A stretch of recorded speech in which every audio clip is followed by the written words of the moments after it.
Hi everyone, for tonight's Nightcap and review, I'm having water, and tonight I'll be discussing Her Dark Grace by Valtera. I'm sorry if I got that wrong. I did receive an art copy, but of course I'm always giving my honest opinion. I will say I did miss release date. It was a couple days ago. Unfortunately, life got in the way, so this book is currently available.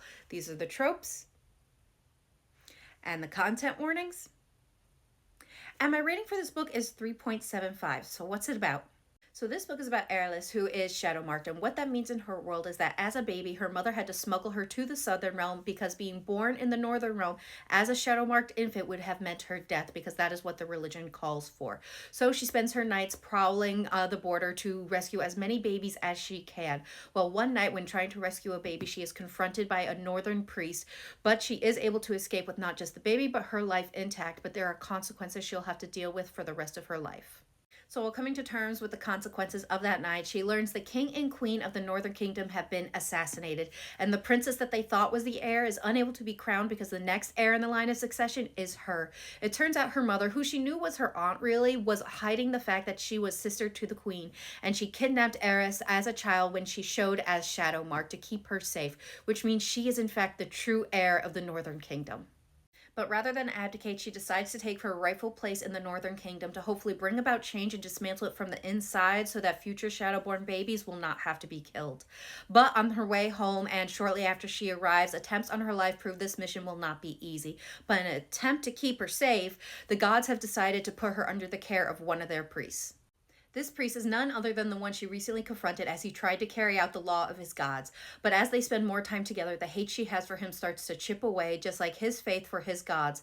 But he holds a dark secret that the gods plan to use against her that may result in something far crueler than death.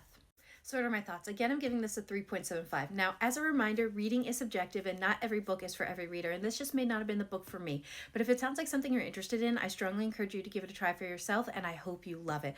I do want to say this book had a really cool concept, and I did enjoy the world the author built. It's not based on Celtic mythology, which a lot of fantasy books are. I think it was based on Norse mythology, so I definitely enjoyed the change of pace. I also enjoyed the representation in this book with poly relationships, queer love representation, as well as hidden disability representation. I think it was all really well done, and I did enjoy that.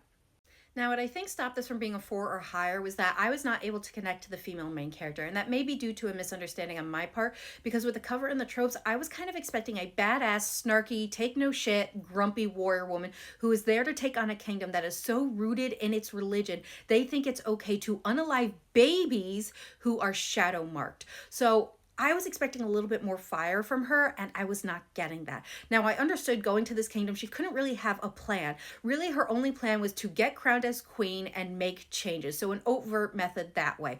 But it took forever for her to get crowned, and there was really no push for her to get crowned. And she just basically sat around, and in that time, babies are being unalived. And I think when she realized that everyone in this kingdom does not want her there and are actively trying to find ways to not crown her, that she should have switched from overt to covert methods, because she was actually part of an elite guard in the Southern Kingdom. She was close to the royal family, so understood court politics, as well as she knew there were sympathizers right next to her in this court, that she could have switched to covert methods to try and disrupt the system or do something. But really, she was just waiting to be crowned to eventually bring about change. And that for me was just not something I was connecting with.